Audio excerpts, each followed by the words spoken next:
even with the example of Derek, as you just said, they only have 4 players on the roster. I saw someone else in the chat mention the same thing. It's hard to do that when they have 4 players.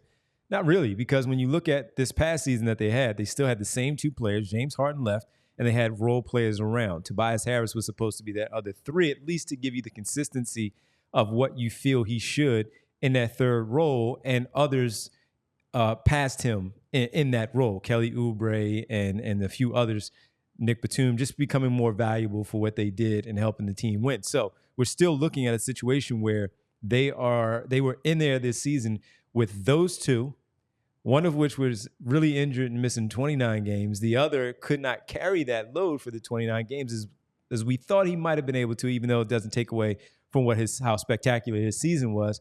And they still, even at the end, we thought there was a possibility with some, as Derek pointed out, 3 games separating 3 all the way down to about 8. They were still in that conversation. So if we are to believe that Maxey is going to take that next step, whatever that step might be, and be coming back healthy and giving you the normal 60, 65 games, and Daryl Morey adding that third star and then filling out the roster with the rest of those role players, there is no reason why they should not still be the second and at worst third. But to your point, we'll give them the floor of the 4 because of what the other teams, you can't ignore what they are right now and what they could potentially add to their team with their health too. If we're going to talk about the Sixers' health, you have to also point out the health with the other teams as well and some changes that might be there.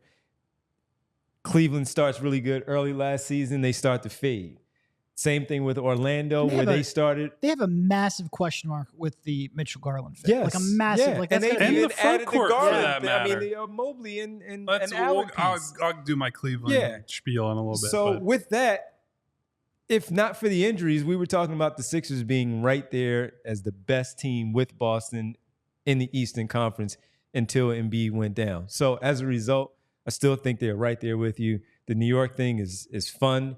They are real now. They have everybody's attention. Let's just put it, I'll just say it that way. They have everybody's attention where they are legit. They're a tough team to play. They had the Sixers number this year, both in the regular season and as we saw it play out in the first round of the playoff matchup that they had.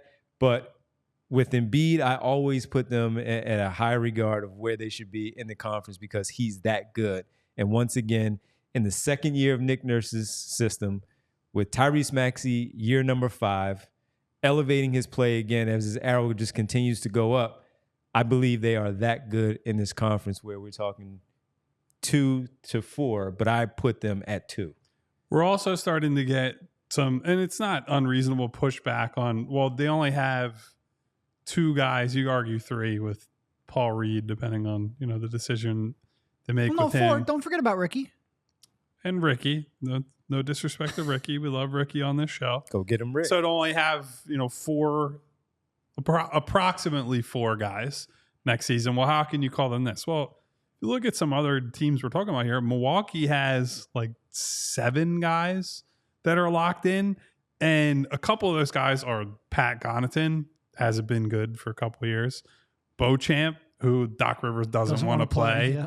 Brooke Lopez, 36-year-old center who showed signs of decline this past season. Like, certainly, if he was the Brooke Lopez of seasons past, defensively, they would have been a bit better than they were, right? Because he was in Defensive Player of the Year type conversations the year or 2 before that. Middleton is still good and had some real moments in that playoff series that I think I moved off of my he's done, he's washed thing, but he's certainly not. I don't have a ton of confidence in him. Yeah, like he can go have those random, I'm going to go off and score 35 type games, but the standard Chris Middleton game is not as good and not as high level anymore. So, and then there's Bobby Portis, who I like Bobby as a bench guy, but again, that's not a team of world beaters, and that's a team that has all of that cap allocated. The only guys they can add to the roster are exception and minimum type players. And that's the team that a lot of people think are like, okay, it's Giannis, so they got to be Giannis and Dame, got to be the second or third best team in the East. I don't think that's true. Like I think they have real problems they got to sort out. They might have to make some trades involving the guys who are actually good just to round out the rest of the roster. It's hard to tell right now. The Milwaukee thing is always interesting because we always look at them and we want that matchup in the playoffs where we wanted to see them go against Giannis and see how things go head to head with them in the conference finals and see how that plays out. And they haven't gotten there. But again, as you just laid out, Kyle, and you're saying this a little bit earlier when Derek mentioned the roster not being complete yet, and also in the chat, that being said, we know it's not complete. But was it really complete all season where we were looking at the guys after Maxey and Embiid? Harris took that step down. Others elevated their play, but it still wasn't enough. They were winning those games because of their 2 stars. And that's why we've been talking all season about that third star to come in and even add to that mix because of what's going to happen. They're going to do something. They're going to build out a roster. As I see Ford here saying, I just want a team to build out a roster. There's going to be a roster. They're going to field a team to go out there and play. The key is you have those 2.